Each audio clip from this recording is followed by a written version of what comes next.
Hi friends, എല്ലാവരെയും റുക്കിയാസ് വേൾഡിലേക്ക് സ്വാഗതം. ഇന്ന് ഞാൻ മധുരക്കിഴങ്ങ് നടീൽ പണിയിലാണ്. സാധാരണ രീതിയിലല്ല ഞാൻ മധുരക്കിഴങ്ങ് നടുന്നത്. ഇവിടെ ധാരാളം എലി, പെരിച്ചാഴി എല്ലാം ഉള്ളത് കൊണ്ട് നട്ടിട്ട് പോയാൽ നമ്മൾ ശ്രദ്ധിച്ചാലും ശ്രദ്ധിച്ചില്ലെങ്കിലും കിഴങ്ങ് കിട്ടില്ല. അതുകൊണ്ട് ഞാൻ പുതിയ രീതിയിലാണ് കൃഷി ചെയ്യുന്നത്. ഞാൻ സിമൻറ്റ് ചാക്കിലാണ് നടാൻ പോകുന്നത്. സിമൻറ്റ് ചാക്ക് ഹോൾസ് ഉണ്ടാക്കിയിട്ട് വെള്ളം വാർന്നു പോകണമല്ലോ, അതിൽ കരിയില ഇടുക.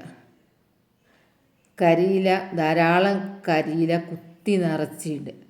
ഒരു ലെയർ കരിയില, വീണ്ടും മണ്ണിടും. മണ്ണ് ഇട്ടൊന്ന് ലെവൽ ചെയ്യും. അതിൻ്റെ മേലെ വീണ്ടും കരിയിലിട്ടതിൻ്റെ മേലെ വീണ്ടും മണ്ണിടുക. അങ്ങനെ ഓരോ ലെയർ ഇങ്ങനെ ഇട്ട് വന്ന് ചാക്ക് നിറക്കും. ഇങ്ങനെ ചെയ്താൽ മണ്ണ് മാത്രമാണെങ്കിൽ മണ്ണ് ഉറച്ചു പോവും. ഇങ്ങനെ ചെയ്താൽ വേരോട്ടം കിട്ടും. വേര് ഓടിയാലാണല്ലോ ജലവും ലവണങ്ങളൊക്കെ വലിച്ചെടുക്കാൻ പറ്റുക. വേരാണല്ലോ എല്ലാം വലിച്ച് ചെടികൾക്ക് കൊടുക്കുന്നത്. അപ്പം മണ്ണ് ഉറച്ചു പോവില്ല. പിന്നെ കരിയില എന്ന് പറഞ്ഞാൽ നല്ലൊരു വളം കൂടിയാണല്ലോ. നമുക്ക് ഇടയ്ക്കിടയ്ക്ക് വളമൊന്നും ചെയ്തു കൊടുക്കേണ്ട ആവശ്യം വരുന്നില്ല. ഇങ്ങനെ ചെയ്താൽ ഓരോ തട്ട് ഇങ്ങനെ കരിയില മണ്ണ്. ഈ മണ്ണിൽ ധാരാളം സൂക്ഷ്മജീവികളുണ്ട്. മണ്ണ് ഈ എല്ലാം വളമാക്കി മാറ്റുന്ന, കരിയിലയൊക്കെ വളമാക്കി മാറ്റുന്ന ധാരാളം സൂക്ഷ്മജീവികളുണ്ട്. അതുകൊണ്ട് ഇടയ്ക്കൊക്കെ മണ്ണിട്ട് കൊടുക്കണം. ചാക്ക് നിറയുന്ന സമയത്ത് മേൽഭാഗം നന്നായിട്ട് മണ്ണിടുക. എന്നാലേ നമുക്ക് വള്ളി കുത്തി കൊടുക്കാൻ കഴിയുള്ളൂ. ചെറിയ ചാക്കാന്ന് പറഞ്ഞിട്ട് കാര്യമില്ല, ഇതാ കുറേ കൊള്ളു അതിൽ.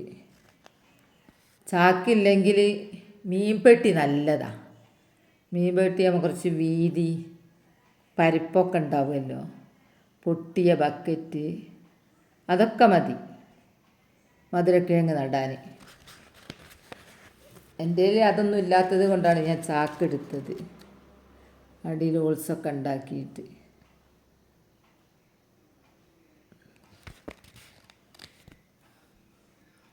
ഒരു ചാക്ക് തന്നെ കുറേ പീസ് മധുരക്കിഴങ്ങിൻ്റെ വള്ളി നട്ട് കൊടുക്കുക.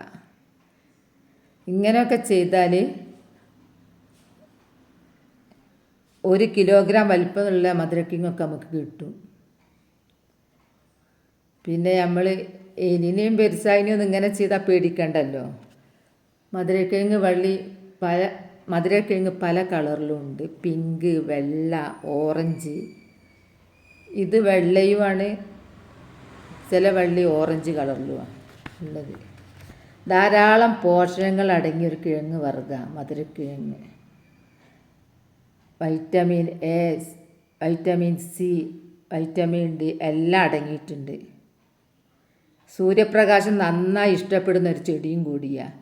ഏത് സമയത്തും ഇത് കൃഷി ചെയ്യാം, മഴക്കാലത്തും വേനൽക്കാലത്തും. വേനൽക്കാലമാണെങ്കിൽ നന്നായി നനച്ചു കൊടുത്താൽ മതി.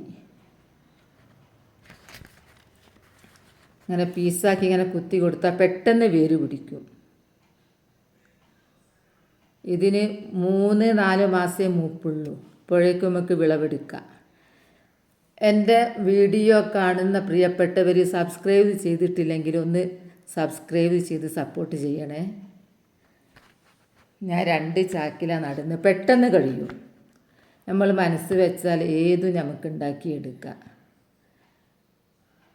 നിറയെ നമ്മൾ കരിയിലൊക്കെ ഇട്ടത് കൊണ്ട് ഇനി അത്ര വളമൊന്നും ചെയ്ത് കൊടുത്തോളണമെന്നില്ല. പണിയെല്ലാം കഴിഞ്ഞ് നോക്കുമ്പോൾ ഒക്കെ വൃത്തികേടായി. മുറ്റാണല്ലോ, ഒക്കെ ഒന്ന് അടിച്ച് വാരി വൃത്തിയാക്കുക. സ്പോട്ട് തന്നെ ചെയ്താൽ. ഇത്